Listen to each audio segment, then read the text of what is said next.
Un projet de loi pour l'amélioration de la loi sur la santé sexuelle et reproductive sera connu des députés au Bénin et aboutira ou non à la légalisation de l'avortement. Eh bien, s'il est clair que le sujet questionne grandement nos convictions et nos croyances, on ne s'étonne guère de la position très carrée du président de l'Assemblée nationale, mais qui ne reste que celle du président de l'Assemblée nationale avec qu'une seule voix. Que décideront les députés de la 8e législature? L'existence de la loi 2003 autorisant l'avortement dans certaines conditions ne suffit-elle pas?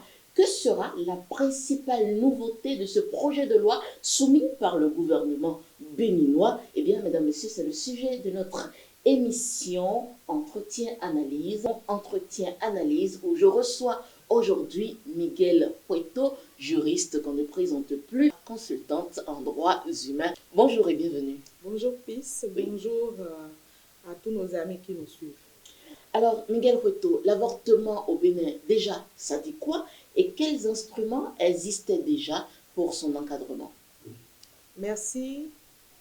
L'avortement, c'est un mot, hein. Oui. C'est un mot qui va figurer dans différents textes de loi dans notre pays. Je pense notamment à la loi 2003 portant relative à la santé de reproduction, la santé sexuelle et de reproduction, mais aussi à la loi de 2011 portant prévention et répression des violences faites aux femmes dans notre pays. Au terme donc de la loi de 2003, l'avortement est entendu comme l'utilisation de tout moyen, de tout procédé qui est pour but de provoquer l'expulsion prématurée du fœtus chez la femme. La loi entend donc par avortement, ça peut être des médicaments, ça peut être de la tisane, ça peut être euh, un médecin ou un agent assermenté de l'État qui pratique une intervention. Donc, c'est tout moyen qu'un individu va utiliser afin de provoquer l'expulsion prématurée d'un fœtus. Et donc, pour faire court, mettre fin à une vie qui est en gestation. Alors, Miguel Pueto, le Bénin faisant partie des pays ayant adopté et ratifié le protocole de Maputo, qui n'autorise l'avortement que dans des circonstances très précises, quelle est pour le Bénin aujourd'hui la nécessité d'aller au-delà et c'est véritablement pour régler quel problème?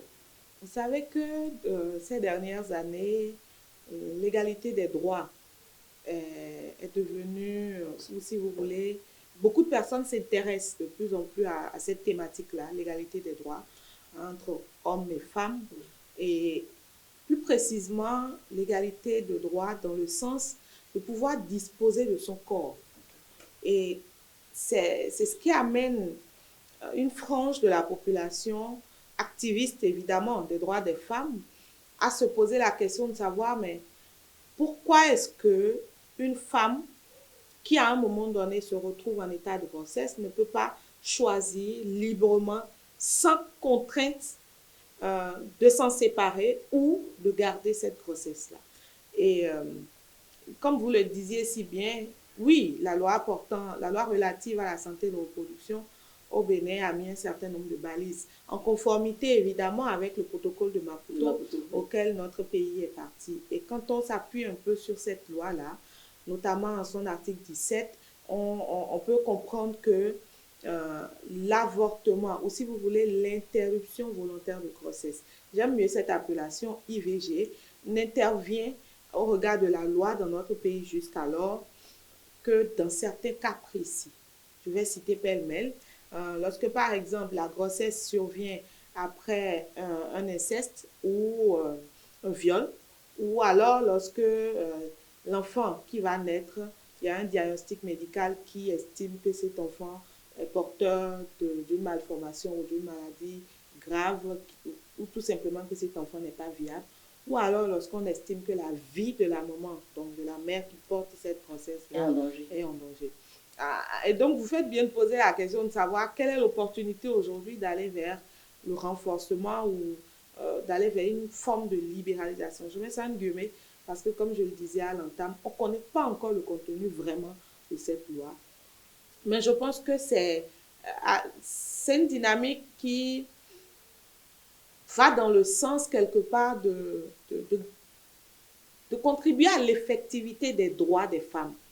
Vous savez, normalement, le droit de disposer de son Tel corps... qu'il était, est-ce que ça ne réglait pas effectivement les problèmes liés aux droits des femmes? Vous savez, cette loi-là, elle souffre, cette loi relative à la santé sexuelle et de reproduction, elle souffre de la même maladie que tous les autres tests dans notre pays, à savoir qu'elle n'a pas eu suffisamment à être vulgarisée. Donc, vous avez beaucoup de femmes ou de jeunes filles aujourd'hui dans notre pays qui, peut-être par inceste, ont eu des grossesses, mais ne sachant pas que la loi les autorise donc à se séparer de cette grossesse-là, pour le faire donc en se fiant à cette prérogative que la loi leur donne. Il fallait simplement aller de visu, sans cachotterie, dans un centre de santé ou dans un hôpital de référence pour opérer cette interruption volontaire de grossesse. Mais ne sachant pas tout cela, vous avez des femmes, vous avez des jeunes filles qui vont aller faire ces interruptions volontaires de grossesse de façon clandestine. Et les conséquences, nous le savons.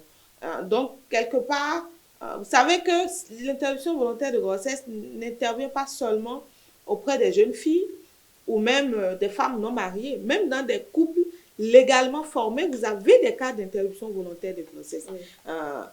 Parce que parfois, vous avez des femmes qui se retrouvent à avoir un nouveau-né et 3, 4, 5, 6 mois après, elles piquent une nouvelle grossesse. Et vous savez que dans ces conditions, le bébé, l'enfant qui est déjà là, sa santé, son évolution sanitaire est un peu secouée et ça nécessite beaucoup de moyens aussi si on veut sauver la vie de cet enfant-là. Donc voilà, il y a beaucoup de conditions. Et aujourd'hui, de penser à libéraliser, quelque part, on peut dire que c'est bien. Je parle en tant que juriste là. Si on veut y mêler la morale, l'éthique, c'est un autre débat. Je ne suis pas là sous la coupole d'une religion, d'une confession religieuse, et je ne dénie pas aux personnes qui, animées de leurs craintes, de leurs croyances religieuses, vont être contre une telle dynamique. Je ne leur dénie pas leur prérogative de le faire, mais j'estime que si nous sommes dans un pays de droit, il est important qu'une femme ou un homme puisse disposer de son corps. Évidemment, l'État doit mettre des balises.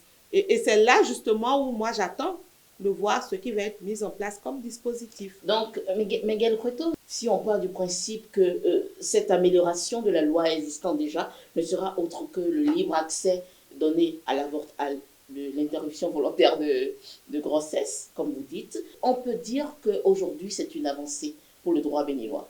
Pour le droit béninois, on peut dire que c'est une avancée. De façon donc textuelle, c'est une avancée. Ce sera une avancée. Mais après, c'est là aussi parfois la dichotomie que l'on peut observer entre nos aspirations à donc faire jouir à tout le monde leurs droits et les défis que cette jouissance peut créer dans le contexte qui est le nôtre, dans un contexte sociologique assez conservateur. Oui. Donc, et c'est ça aussi c'est pas un paradoxe, mais je pense que c'est une confrontation de valeurs donc relatives aux droits de l'homme, mais de valeurs aussi relatives à nos traditions, à nos religions, etc. Mais dans un sens, pour Miguel Cueto, c'est une avancée. Ce sera une avancée à une seule condition. Une avancée si l'État réussit à mettre en place un dispositif qui va travailler vraiment à sensibiliser les jeunes filles, mais aussi les femmes, à, oui, savoir, à jouir de leur droit de disposer de leur corps, mais en toute responsabilité. On jouit de son corps en toute responsabilité, cela suppose quoi? Cela suppose simplement que oui, lorsque j'estime que j'ai l'âge qu'il faut pour aller faire des relations sexuelles, je dois être conscient ou consciente du fait que oui, j'y vais, mais si je ne me protège pas, il pourrait y avoir des conséquences. Si je suis dans une période de fécondité, ça veut dire que je dois davantage... Et que je tiens des relations sexuelles non protégées, c'est ça. Je dois donc avoir à l'esprit que des conséquences pourront subvenir. Et les conséquences ne sont pas seulement du côté de grossesse. vous avez aussi des conséquences liées à des maladies sexuellement Sexuellement transmissibles. Donc, c'est aussi quelque part d'accompagner cet arsenal juridique de dispositifs vraiment pour sensibiliser, informer et vraiment diffuser comme cela se doit. Mais en plus, c'est de faire en sorte que dans nos hôpitaux, dans nos centres de santé, on ait vraiment des dispositifs ou des matériels médicaux qui puissent permettre d'opérer ou d'aller vers ces interruptions de grossesse sans dommage pour la femme ou la jeune fille qui l'a subi. Pour finir cette émission, je pense que vous avez commencé à l'aborder. Même si le reproche a toujours été que l'interruption volontaire de grossesse devrait plus être traitée comme un problème de santé publique que de droit moral, parlons du boulevard de risques qu'on est en train d'ouvrir ainsi avec cette libéralisation de l'avortement. Oui, vous savez, il y a beaucoup de risques. Il y a toute action que vous mènerez dans ce monde-là sera empreinte de risques. Donc, cette initiative, je pense, n'est pas la première à être entourée de beaucoup ou d'autant de risques. Les risques, ils seront toujours là. Mais comme je le disais, c'est simplement d'agir avec méthode. Méthode, oui, il faut revoir, il faut, j'allais dire, libéraliser, encore une fois, entre guillemets, parce que je le dis, je persiste, je ne connais pas encore le contenu du test qui est allé au Parlement. Nous attendons toujours de voir. Mais oui, il faut libéraliser, entre guillemets, comme on le disait, mais il faut accompagner cela de beaucoup de dispositifs. Et à la bonne heure, vous savez que notre pays est en train d'expérimenter depuis quelques années l'éducation sexuelle en milieu scolaire.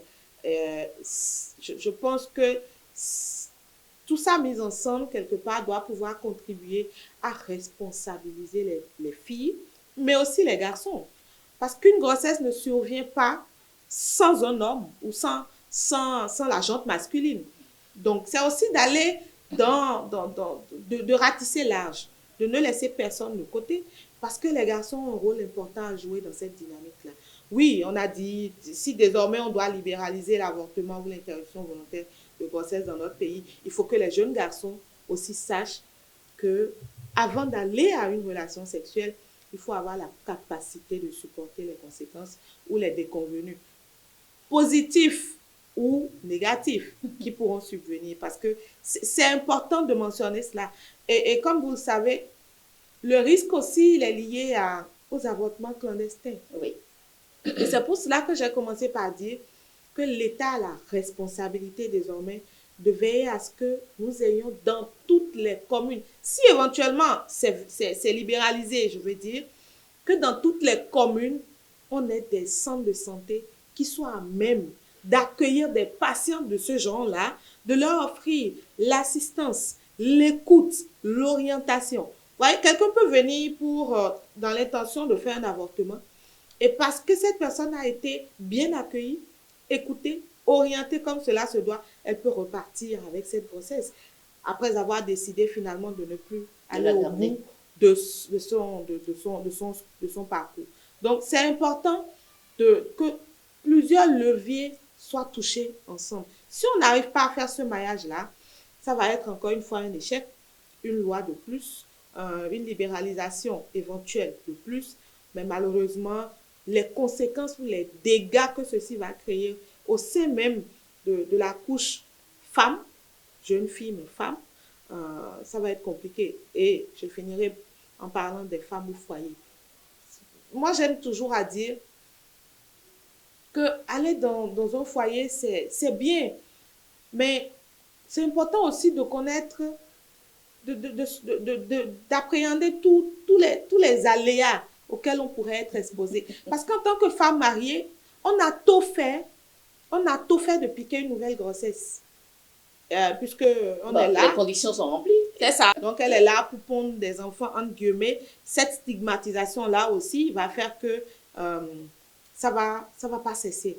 Mais attention, il ne faut pas qu'une loi qui libéralise fasse penser aux gens que oui, on peut piquer la grossesse comme on veut. Voilà, et aller l'enlever à tout va. Donc, c'est important de mettre en place un dispositif ou un mécanisme. Avis au législateur béninois. Avis au législateur béninois. Et je veux vraiment espérer que, au-delà du fait que ce soit le chef de l'État lui-même qui ait porté sa voix pour demander aux députés de jeter un regard sur, sur ce document-là, que le côté politique ne va pas empiéter sur le travail technique que nos députés ont à faire. C'est important, il faut qu'ils regardent, qu'ils lisent, qu'ils regardent chaque virgule, chaque point de ce test-là pour être sûr qu'un travail potable sera fait. Voilà qui fera office de conclusion. Mesdames, Messieurs, merci de nous avoir suivis. Minguel Hueto, juriste, consultante en droits humains, merci d'avoir répondu à nos questions. C'est moi qui vous dis merci.